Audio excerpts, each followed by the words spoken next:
ta en waligalat godini kees jiru qofaa miti matiyaana dilloo daanga kanas sochiitii mataasisaa jirtan akkasumas qaamoleen nageenya godin booranaatti nagaa uummata kana eegganii mootummaa gammaatti geggeessaa jirtaniif amma sirdeebi'ee maqaa kiyyaaf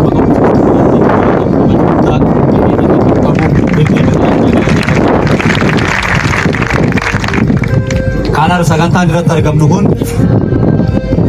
sagantaa waan baay'ee nu yaadachiisu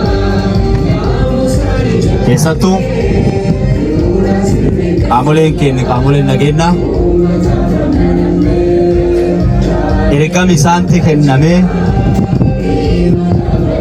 karaa adda addaatiin raawwachuu jiran ammaan duuballee ergam isaanii kennamu karaa guutuu ta'een akka raawwatan shakkii tokkollee hin qabu.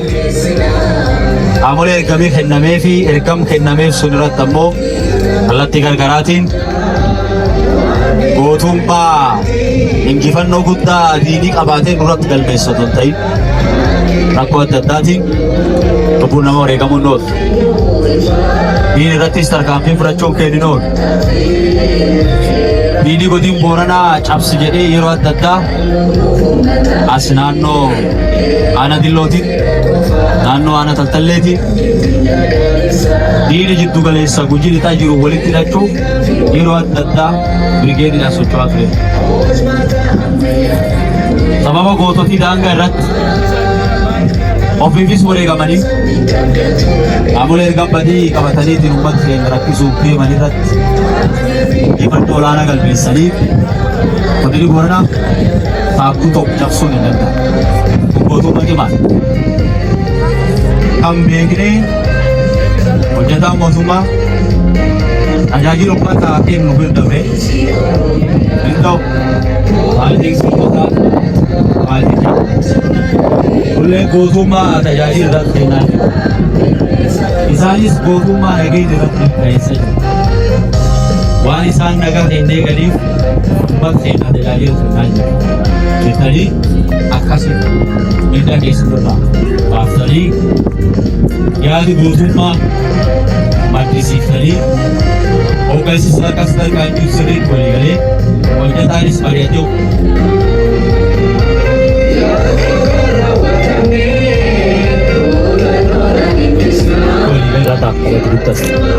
kun muuxannoo guddaa aanaalee keenya hundaaf dabruu qabuuti. Inni lammaffaan gootummaan asii garsiiftaa akkuma jiru ta'ee qaamoleen ergama adda addaa fudhatanii uummata isaanii daangaatti eeguuf deeman wabii of duubaa akka isaan qaban itti barsiiftan. Kun injifannoo guddaadha. Rakkoo keessa dhaabatanii fuulduratti waan furmaata ta'u kaa'uun duudhaaf aadaa paartii badhaadhinaati. Hojii namummaa hojjechuun aadaa paartii badhaadhinaati.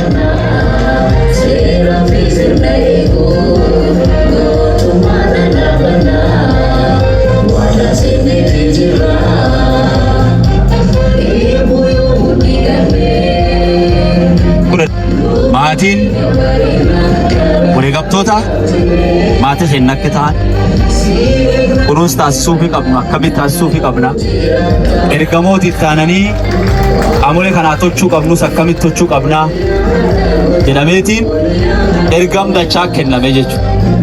Keessattuu sagantaa keessan kan wanta adda taasisaa akka paartii badhaadhinaatiif mootummaa keenyatti ergama hojiiwwan guguddaa milkeessaa turre qorannoo dhiyeenya kan geggeessineen yeroo itti jijjiirama hooggansaa taasifnee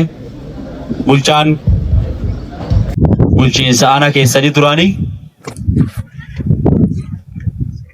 kiloo diidaa ergama bira fudhatee garaana biraatti yeroo itti deemu obboleessi isaa Abduubii Ulufaa ergama guguddaa fudhatee aanaa kanattis hojii guddaa hojjechaa turu keessa bahee Mooyyalettis dhaqee ergama guddaa raawwachaa ture yeroo geggeessummaa bulchaa fudhatee aanaa keessanii dhufu yeroo itti jijjiiramii bulchoota taasifamu. Sagantaan kun geggeeffamuun isaa adda taasisaa. Yaallee jila ofiis iddoo deemtitti milkaa'ii jennaani Abduu Bulufaatiin ammoo bagnagaan dhufte naa jedha. Inti kaataa san simanne xiqqoon.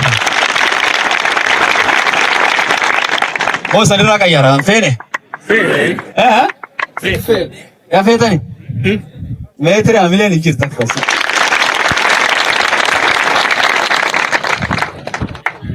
Yeroo isaan ergama walirraa fudhachuu dhufanitti akkasitti eebba kan taasisuun maanguddoo dansaati. Kanaaf isa kallattiitti kabajamuuf jaalatamoon dhaabbii mana yeroo bulchaan kee duraanii jittuu hin jedhanii isaan kallattii waliigala nuu kahanii waan hojjettaniif waan dhufnee agarreetti guddoo gammannee jirra. Aanan dilloo aana yeroo akkoon kaatu waan bonaatti qaabatan. Aanan dilloo aana yeroo akkoon kaatu horiitu itti qaabatan. Aanan dilloo aana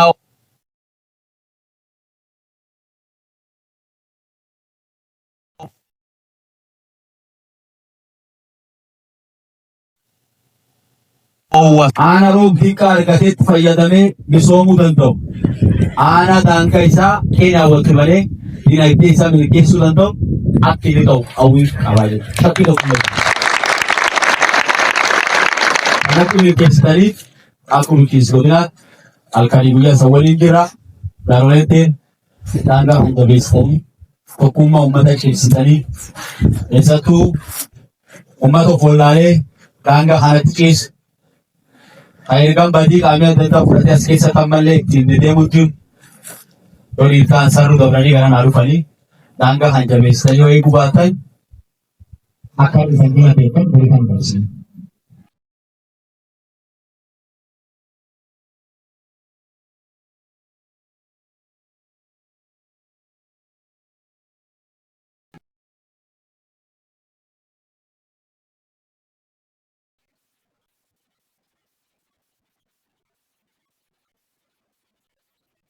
Kumpanamee dilloodhaaf dinagdee keessatti beekamu ta'uu qaba. Lafummatii iyyuu keessatti rakkoo keessa galuu.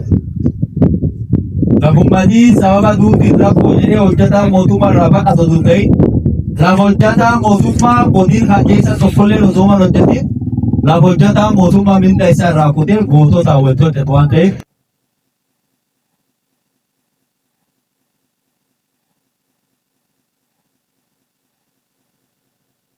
Ani gorsaan olaanaan biiroo daandii Oromiyaa haasaa waliigalaa fi kallattii akka kabajaalaan taasifamudha.